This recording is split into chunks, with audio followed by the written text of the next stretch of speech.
Hello, everyone. Today we're joined by Kinvara. Now, Kinvara, um, you work for an organisation called Project Everyone, but I think you probably could explain much better your role and your background and kind of how you got here.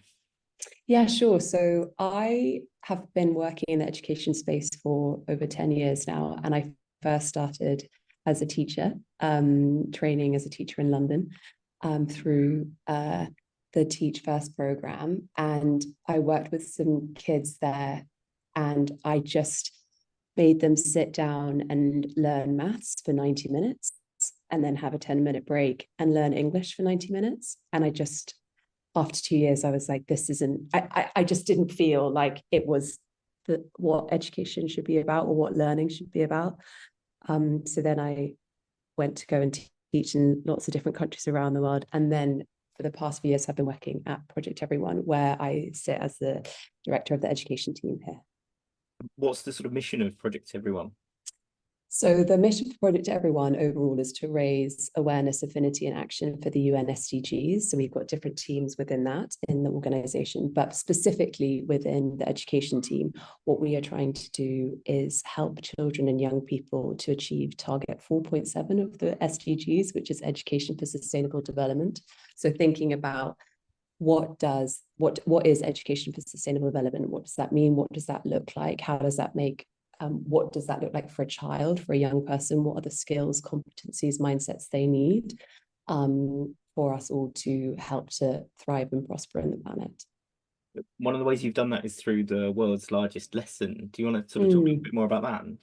Yeah, sure. So World's Largest Lesson is one of the biggest programs that we've run. It's been going for about 7 years. And we do that in partnership with UNICEF and UNESCO.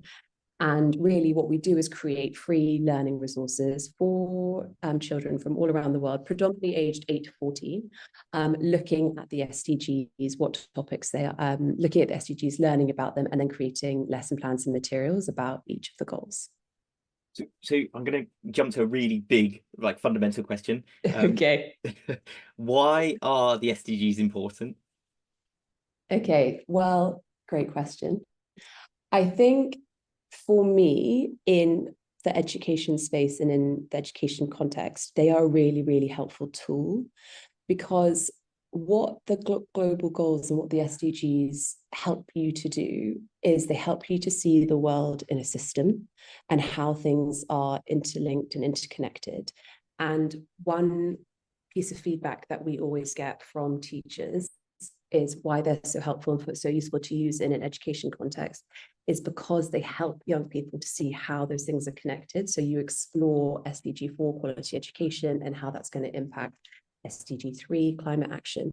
And so as a tool, it's very, very helpful for young people to see how the different parts and the different elements are connected. And then more broadly, why are they important is because 193 countries signed up to them. It's kind of mad to think in today's world, 193 countries agreeing on anything, but it happened. And they have targets underneath them which need to be met. And so it's the kind of the world's to-do list. It's the global plan that we have. So yeah, I think that's why it's important for education and then also important for the world. I was going to ask about what future things or what you're working on at the moment, but I don't know how much of that you'd want to say. Well, I can definitely say what I'm really interested in right now, and what I'm thinking about and is bubbling away in my head because I don't have the answers, but it's things that I'm thinking about. So we published a report called Ready, Willing, and Able, which was looking at what are the competencies young people need to feel ready, willing, and able to tackle sustainability challenges. And we identified 17 competencies, so 17 key skills, mindsets, and attitudes. And then we mapped those against 150 learning programs around the world. So we gathered this huge data set. And then we looked at, okay, we weren't evaluating what these 150 learning programs would do. We weren't evaluating the impact they were having. We were evaluating what they were saying that they were doing. Mm-hmm. And so we mapped those against each of the 17 competencies. And the number one thing that came up that these 150 learning programs said that they were doing, no matter where they were, we looked at them for countries all around the world, is that they were helping young people to take individual action.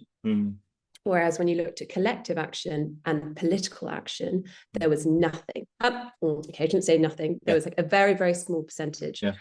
And to me, that feels very problematic in that around the world, young people and children are growing up, learning about the different problems that we have, and the solutions to them are being framed to them as individual actions that they need to take.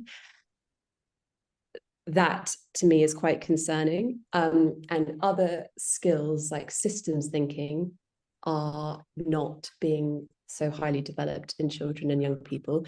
And we know that the issues that we face are highly complex. And so having that ability to see them and work in the system and operate in the system that we work in is going to be really important.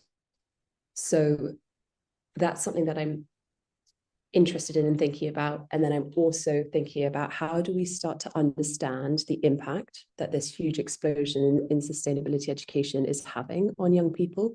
How do we know it's not having any detrimental effects? How do we know it's helping to make young people feel safe and have hope for the future? Because a lot of the young people I speak to don't have those things. And so that is another area that I'm thinking about and hoping to start working on more concretely as well. Mm.